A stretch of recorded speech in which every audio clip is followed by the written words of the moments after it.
The US presidential election isn't over. Wait, what? How long could this election possibly go on for? Well, it won't be officially over until the electors of the Electoral College officially cast their votes for president on December the 19th. That's right. Democratic candidate Hillary Clinton may have the largest popular vote in U.S. history, but she conceded the election after losing the Electoral College to President-elect Donald Trump. Well, many are holding out hope that things could still change. And this election has reignited a fierce debate over the Electoral College system. I'm Femi Oke. I'm Malika Bilal, and you're in the stream.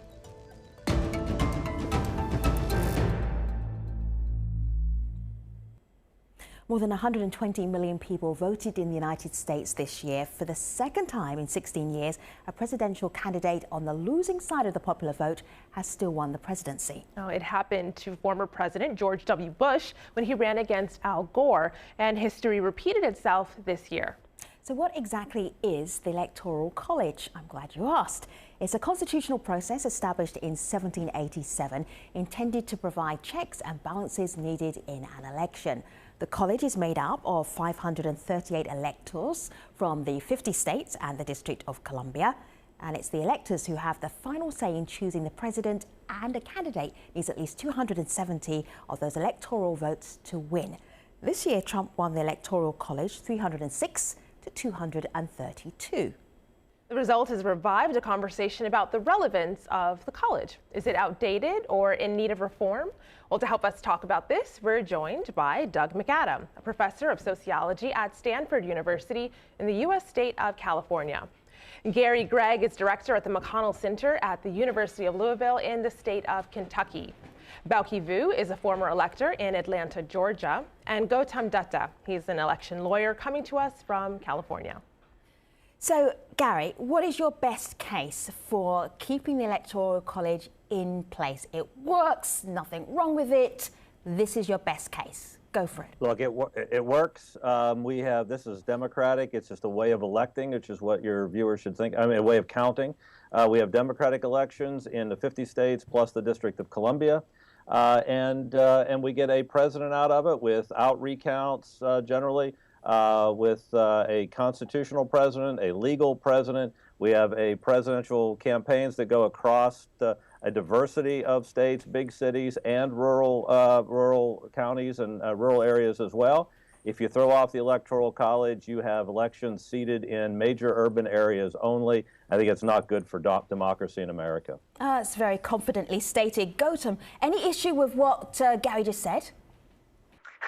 Yes, a few. For one thing, it's fundamentally undemocratic, because basically it comes down, the Electoral College, the way it works is that if you happen to live in what's called a battleground state, that is a state where the vote's close, you're going to get all the attention, all the love from the candidates. So as we saw in the last election, only 4 states got half the events during the general election. So if you lived in the wrong state, you didn't matter, you didn't count.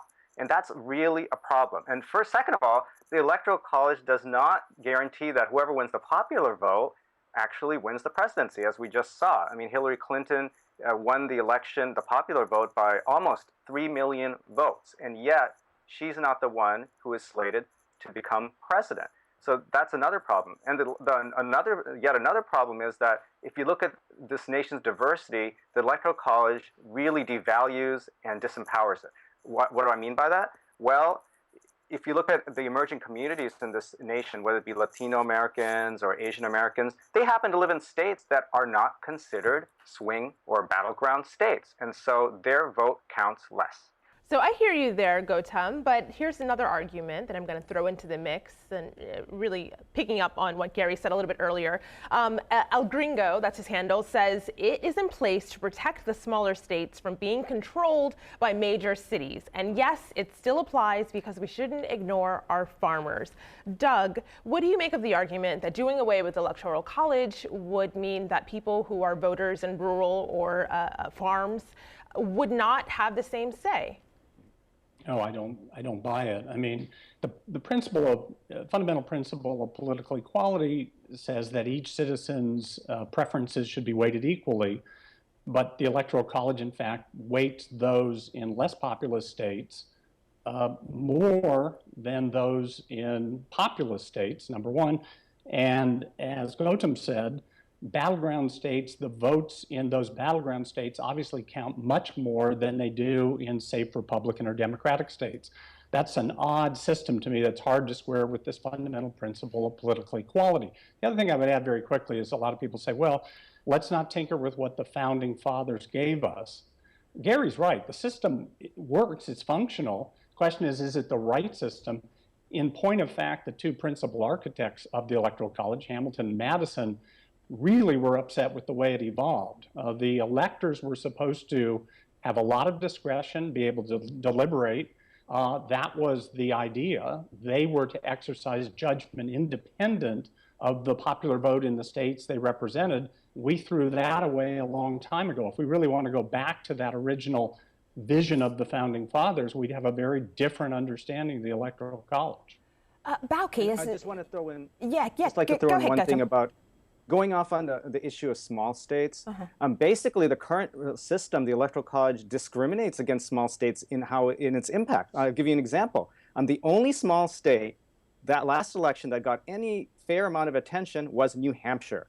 Of the 12 smallest states in the U.S., you just had New Hampshire, one state. Why? All the rest Why did New Hampshire get all the love, according to you? The reason they got all the love is because it's a battleground state. It was very close. And, as it was, Hillary Clinton won that state by the smallest of margins. So all the other states got no love, no attention, which translates to less power and less political clout.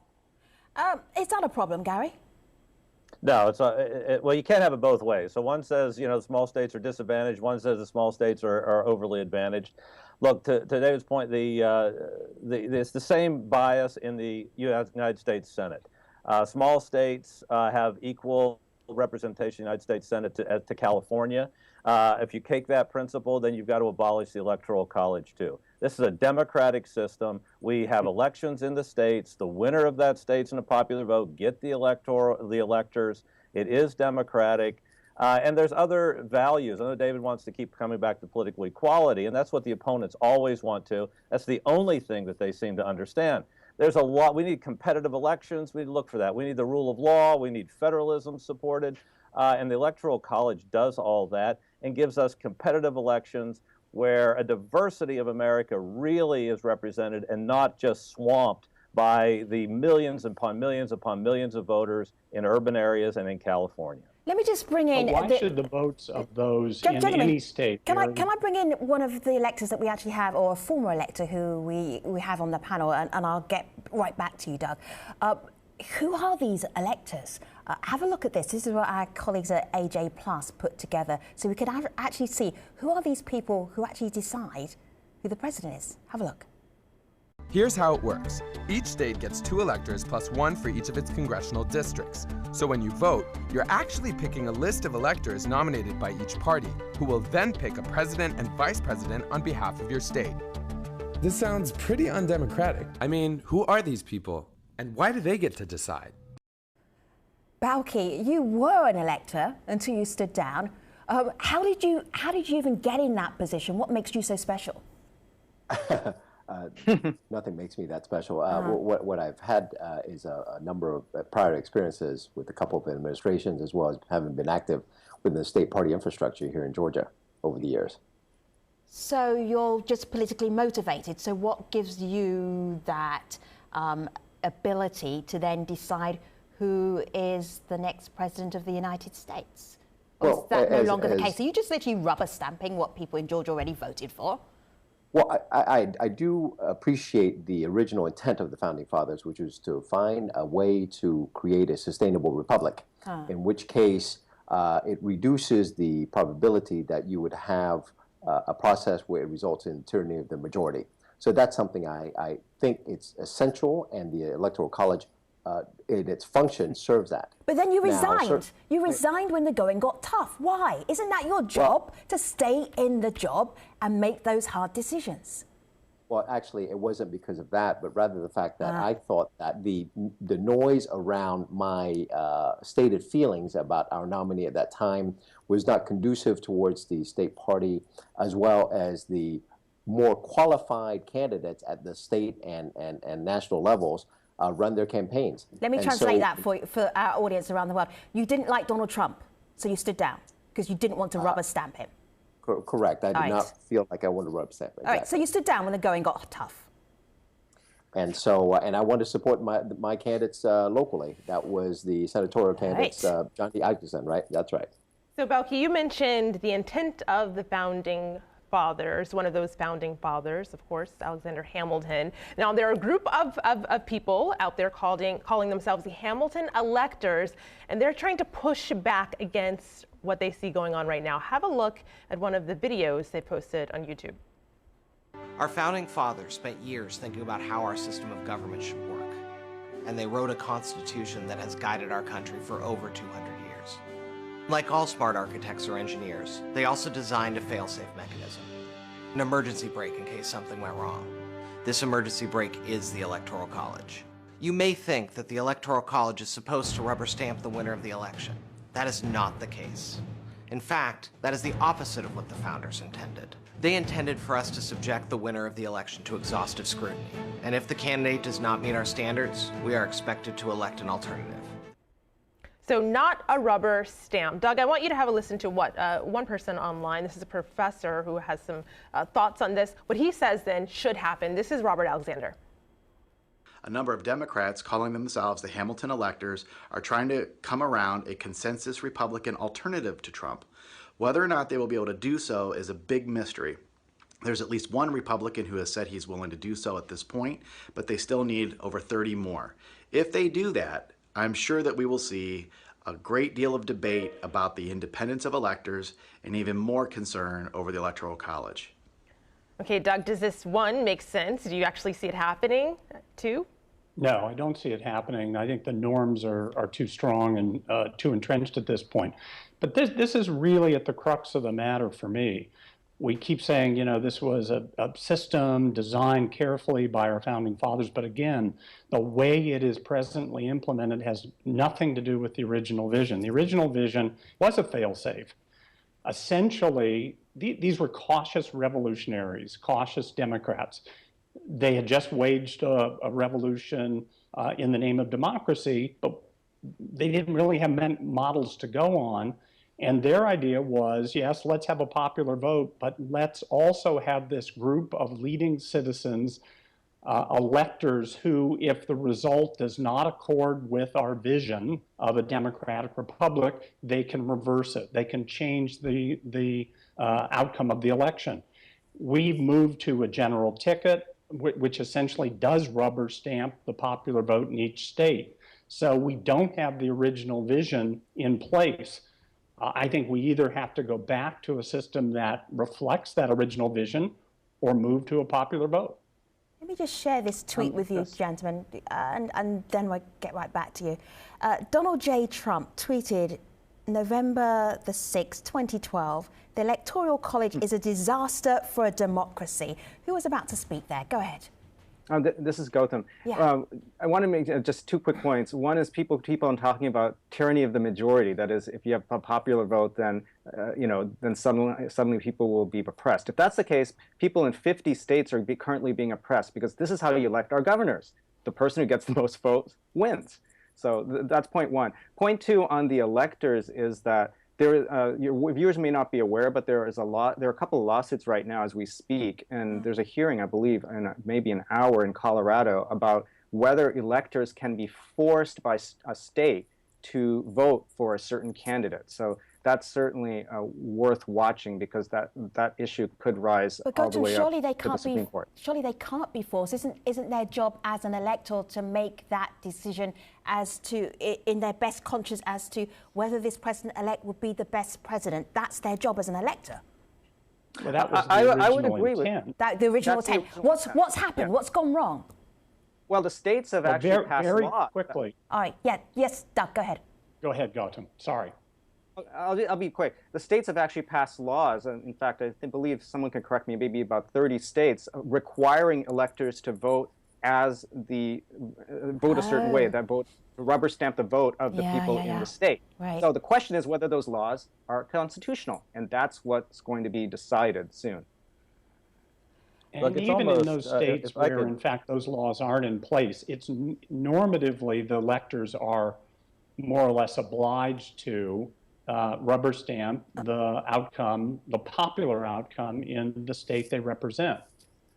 And it's because of that obligation that we're seeing things like this. I pulled this up. This is on a GoFundMe campaign to fund people who might face electoral college fines because they might be in one of those 29 states, including DC, where they could technically be fined for going against the party majority. There are people, though, who say this. This is a Facebook comment we got from Cheryl, who says, electors are bound to prevent a vote on reckless, thoughtless political impulse. They are bound to keep an unqualified, roguish, or dangerous candidate from office. Gary, who's to say that that person isn't going to become the president? Of course, this isn't a matter of opinion, but who makes that choice when you get a bunch of electors together?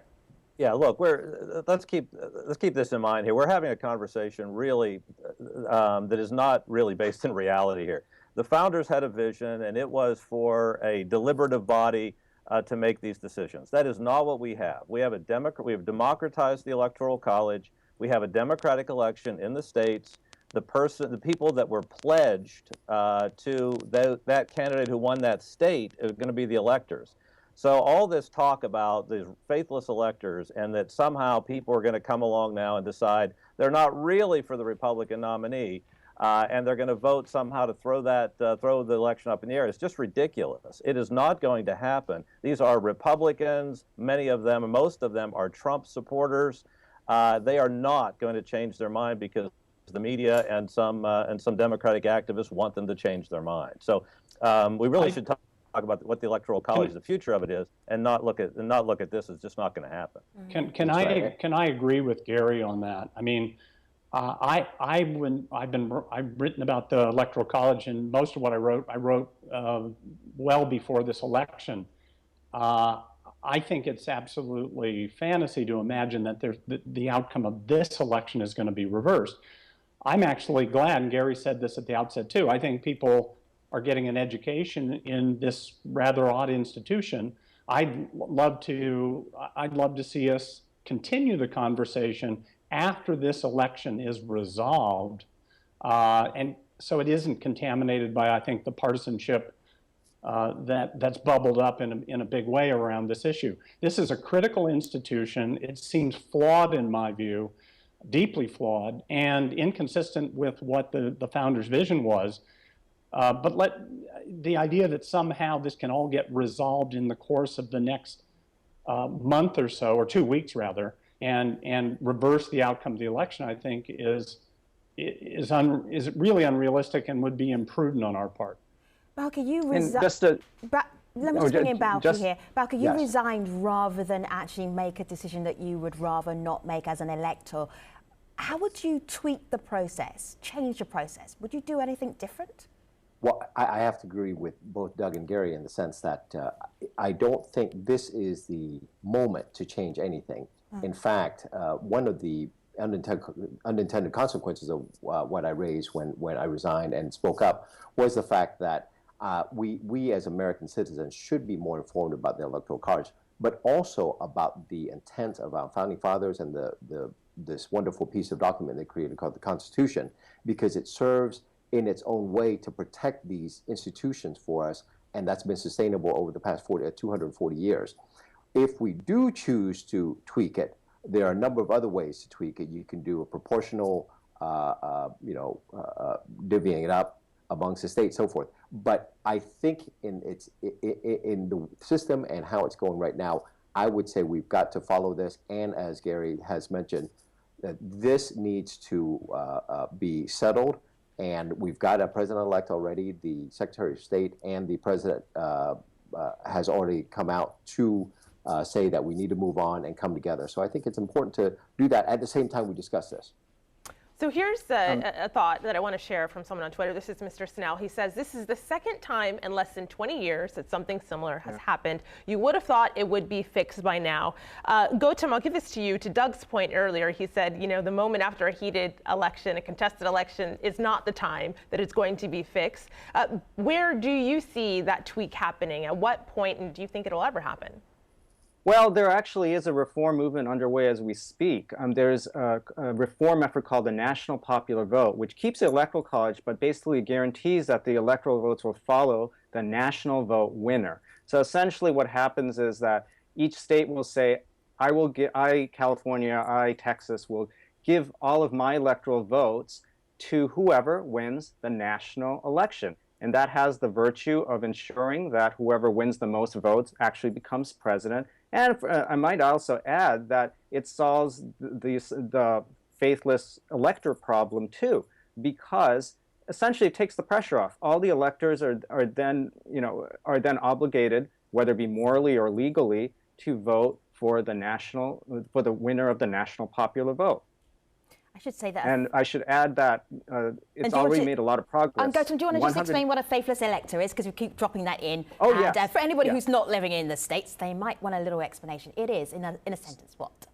In a sentence, it's an elector who does not vote as the state has voted. So, in other words, if my state voted for Clinton, for example, and I voted for Trump, I would be a faithless elector. And so, going back to the national popular vote, I mean, there are about right now, I think, 10 states plus the District of Columbia that have already approved this proposal. And that once states whose electoral votes add up to 270, we're about 100 votes short right now. But it can happen pretty soon where you could have a system where we go to a national vote. And this is something that President-elect Donald Trump has indicated he'd be supportive of. Yes, let me just show you something here. 3 headlines. Fixing the Electoral College.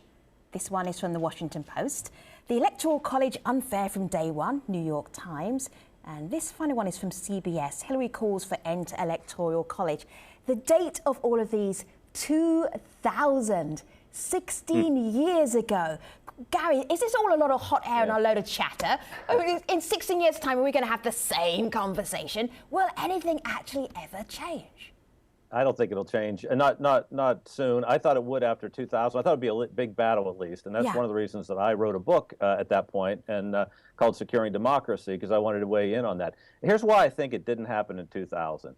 Is I think the lesson of 2000 is one we haven't talked about yet, and that is one of the beautiful things about the Electoral College is it focuses our post-election fights. So 2000s, go back to that race. That race was a lot closer than this. The first night it was 100,000 or so votes. Ended up Al Gore won 500,000 votes more than Bush. There's about 200,000 precincts in the United States. So if you have a race that close, all you need to do is get some clever lawyers out there to disqualify 2 or 3 people per precinct or find 2 or 3 votes per precinct. You can overturn an election. The Electoral College and people that really looked at it after 2000 said, thank God for the Electoral College. It brought all of our fight into one state, into, in fact, 3 counties in that state. Gautam's face is not saying thank God for the Electoral College, Gary. I speak face language, and Gautam's face is not saying that. Gautam, what's your response to that? Well, I think the Electoral College is divisive as anything. I mean, if anything, it pits people of various states against each other. We're not Americans now. We're Floridians, we're Californians, we're Wisconsinites, whatever have you. It's very divisive. And on the note of getting the length of time it takes to count the votes, so be it. We want to make sure that whoever wins the most votes wins. And in fact, what happened in 2000 basically encouraged gamesmanship, because what happened is that people went, oh, let's just focus on one state, which, by the way, whose vote is controlled by someone from one of the political parties, and let's see if we can swing a few votes over there. Okay, Gautam, just hold tight for a moment, because we're right at the end of this part of the program, but I'm taking you all to our online post show at stream.aljazeera.com. Before we get there, I just want to go back to Malika. I want to end with this. It's a poem one of our community members wrote us, left us on Facebook. Madness abated. He says, the Electoral College, it seems quite antiquated, but now is our one last hope to see the madness abated. We'll be tweeting out the full poem there. Probably didn't see those headlines from the year 2000. To be continued. We will be doing that online with Doug and Gary and Balki and Gautam. Thank you very much, gentlemen, for being part of this show. See you soon. Take care, everybody.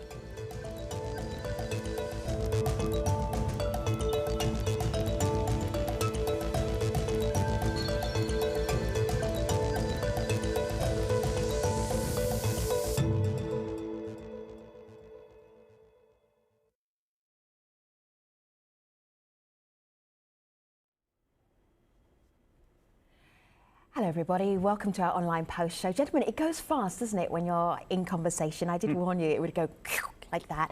Lucky we have a little bit of extra time online. Picking up where we left off, I'm really intrigued by this idea of now what? I think everybody is aware of the Electoral College and perhaps the pros and the cons or the weaknesses of it. But what do you do next? Or do we just forget it for the next 16 years and then start this debate again? Malika, what do you have? So here's a proposal from John Thiel on Facebook. He says, our problem actually is not the Electoral College. It's that over 60% of eligible voters chose not to vote. It's that election day is on a regular weekday rather than either a national holiday or a weekend. And that is what we need to fix. Gary, do you think that this would make a difference? Well, let me object to the whole idea of fixing, because we said that several times earlier. There's nothing needs to be fixed in my estimation. It works just as it's intended to work. Sure, I mean, I think it's not going to fix anything if more people come out and vote. I don't know. It's nice if they do, and that's something the opponents of the Electoral College probably have a pretty strong argument. And that is, in some states, like in my state, it's a red state, and so some Democrats are probably discouraged. In California, it's a totally blue state. It went 62% for Clinton. Republicans know they don't have a chance, and so some don't come out to vote. So they do have that point. But I think having more people vote is not going to fix all of our other problems we have, and I think the Electoral College does a pretty good job balancing some of the ones that we do. Can I agree with Gary on that last point, but disagree about his first point? The Electoral College is not working the way it was intended. Both Hamilton and Madison actually advocated for a constitutional amendment to restore the original vision. So it's not working as it was originally intended. But I agree with Gary's second point. Yeah, I think part of the reason our turnout is so low is that lots of people understand that their votes don't matter. They live in a safe red or a safe blue state, and they just understand that their vote really doesn't matter. The electoral votes from their state have essentially already been allotted to one candidate or the other. Balki, what's the most useful part of this conversation for American citizens, do you think? What's the takeaway? Sure, I would agree with Gary in the sense that when you have a system in place, oftentimes at either extremes, if it doesn't work for them, then there are considerations to change the whole system. But I think anytime you change the system, human incentives always cause us to actually arbitrage that system to a more extreme point. So if we were to go to a more, what I would consider a more palatable solution that would be suggested, then ultimately that will also essentially be quote unquote gamed. So I think in this case, first thing is I think we have motivated more Americans to understand about the process, because I think this is a democratic republic, and if they see how the systems play out, then they on either side should actually be focused on the next set of elections in order to bring about the change and advocate for the ideas that they believe in. So I think the system is working. And that we need more involved citizenry and less what I would consider legislative and judicial activism to change the system. Gautam, I want to throw something to you. This is via Facebook. Jason says, this whole Electoral College versus popular vote thing is garbage. All candidates campaign to win the Electoral College with the rules in place. No one can say what the outcome would have been in a majority rules vote. How do you think campaigning would be different or would have been different if the candidates knew that they were campaigning for the popular vote? Oh, it would be dramatically different and in a very good way, because no one would take anyone's votes for granted. People say, oh, if you go to popular vote, all the cities will get all the attention, no one else will. That's actually not the case, because basically if, for example, you know that you're not going to do well in a certain area, let's say it's, let's pick, for example, Colorado, okay?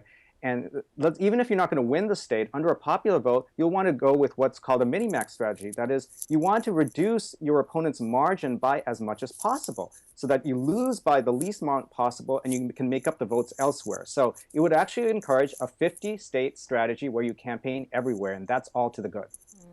I'm just wondering, Gary, is it just a coincidence that the two occasions in the last 16 years where the popular vote has been won by a Democrat, the Electoral College has been won by a Republican, is that just a coincidence? about the politics there. Yeah, I think it's a good point, because I think if you would have asked most of us that look at elections professionally, or even in the media over the last both elections, we thought it would be the exact opposite going in. We thought Hillary had a blue wall, we called it, right?